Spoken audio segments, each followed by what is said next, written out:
Hello everyone, I am Hema Sati Sharma from Pratap World School, Pathankot. Today I will be taking topic digestion in small intestine, liver, pancreas and large intestine under the chapter Nutrition in Animals for class 7. We have already discussed introduction of the chapter, Introduction to Human Digestive System, digestion in mouth, peristalsis and digestion in stomach.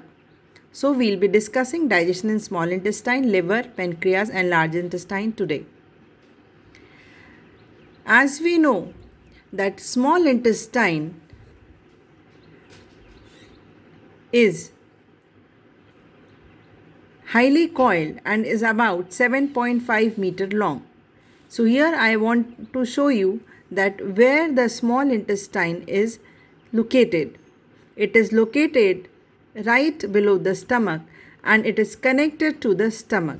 We discussed in our previous lecture also that small intestine is connected to the stomach through the superior portion of duodenum.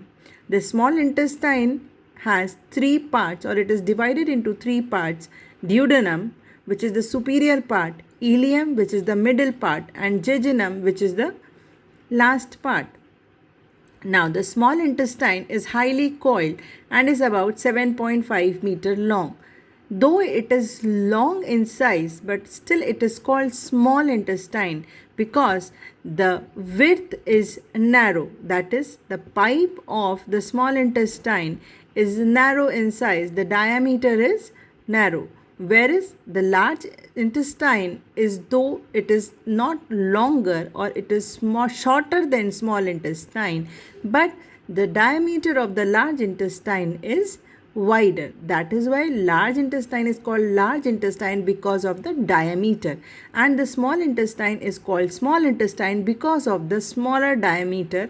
And there is no need of confusion that small intestine is long, then also it is called small. Now, after leaving the stomach, food enters into small intestine, and last step of digestion takes place in small intestine. That means digestion occurs in mouth, then digestion occurs in stomach, and after stomach, digestion takes place in small intestine. And this is in the small intestine, that this is the last step of the digestion. And after digestion, what will happen? It will be next step, that is absorption and assimilation. So small intestine is the place where digestion occurs in its last step. So the food which is partially digested in the stomach is moved to the small intestine. Now how this food will be moved? This food will be moved through the process called peristalsis, that we discussed in the lecture in which we discussed esophagus or the food pipe. And how the peristalsis happens? Peristalsis happens because of the contraction and relaxation of the muscles of the alimentary canal. Now, the small intestine, this receives secretions, that is digested juices from liver and pancreas. And wall of small intestine also secretes juices. That means small intestine have three kind of juices. One juice is from liver, which is bile juice. One kind of juice is from pancreas, which is pancreatic juice. And the third juice is secreted by the small intestine itself, which is called intestinal juice. Now, the partially digested from the stomach reaches to the lower part of the small intestine. The wall of the small intestine contains glands which secretes intestinal juices. So, the juice which is secreted by intestine is intestinal juice. The juice which is secreted by stomach are gastric juices. And the juices which is secreted by mouth is saliva.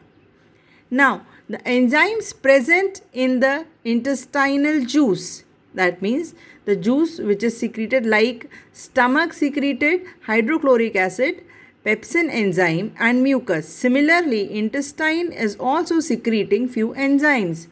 These enzymes present in the intestinal juice is converting proteins into amino acids. That means if you Recall, the process of digestion is breaking down of complex food substances into simpler absorbable food substances.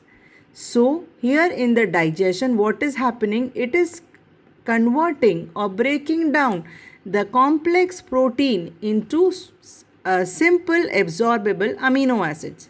Similarly, complex carbohydrates are broken down into glucose, and fats, which are also complex substances, are broken down into fatty acid and glycerol. So this is very important thing to remember, that during digestion, proteins are converted to amino acids, carbohydrates are converted to glucose, and fats are converted into fatty acids and glycerol.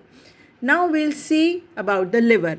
So where is the liver located? The liver is the largest gland in the body, and it is situated in the upper part of the abdomen of the right side. This you can see here. The liver is located. Liver secretes bile juice, and this bile juice, when received by the intestine, will act on fat and convert it into fatty acids and glycerol.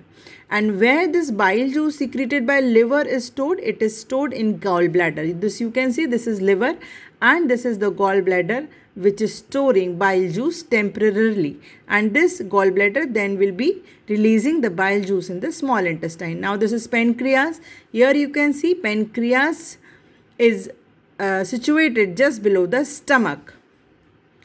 The pancreatic juice, that means the secretions which are secreted by pancreas, acts on carbohydrates, fats and proteins and convert them into simple form. Now the digestion, after the digestion, what is the step? The step after digestion are absorption and assimilation. So we'll see what about the absorption. The small intestine is the main region for the absorption of digested food. The inner surface of the small intestine has numerous fingers-like projection called villi. Since there are numerous finger-like projection, these villi have what these villi do. These villi increase the surface area of the small intestine. Now since the surface area is increased, what will happen? The absorption will be happening rapidly. So how does the absorption is taking place in small intestine? It is taking place with the help of these numerous finger-like projection, which we call villi. What villi do? Villi increases the surface area, which increases the absorption of the digested food. Now this digested food, which is absorbed through the walls, goes to the blood. Now the process called assimilations comes into the play. The blood in which these substances has been absorbed are carried to the different body parts. Now the absorption of digested food and its utilization by the body is known as assimilation, as we discussed in our first lecture. This was the definition of assimilation. And glucose, the final product of carbohydrate digestion, is used for cellular respiration to release energy. This also we have discussed, that the final product, that is the simplest carbohydrate which can be formed after digestion, is glucose.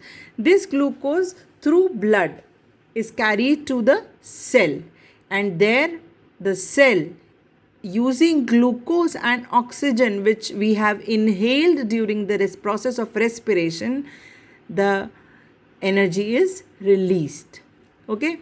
Now amino acids similarly are used for growth and repair of worn out cells, and fatty acids and glycerol are stored below the skin as energy reserves.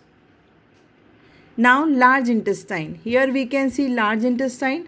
Large intestine is also connected to small intestine. The food which is now remain undigested in small intestine will move to the large intestine. Here you can see the large intestine has three parts: colon, rectum and anus.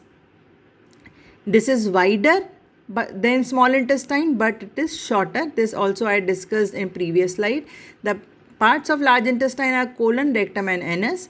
The undigested food which is received by the small intestine moves to the colon. That is the first part of the large intestine. Here the amount of water and salts are absorbed again from the undigested food. So here digestion is not happening, but what is happening? Absorption of water and absorption of salts. Now the remaining undigested food moves to the second part, which is called rectum. Now this rectum stores the undigested food till the time it is evacuated from the body. The remaining undigested food is removed from the body through anus time to time. And the exit of the waste material is regulated by a sphincter or through a valve called anal sphincter. So this was about large intestine, and this process, that is the removal of the waste material through anus, this process is called egestion. And what are we removing? We are removing undigested food material. Next we will be discussing digestion in grass eating animals or ruminants in our next lecture. Thank you.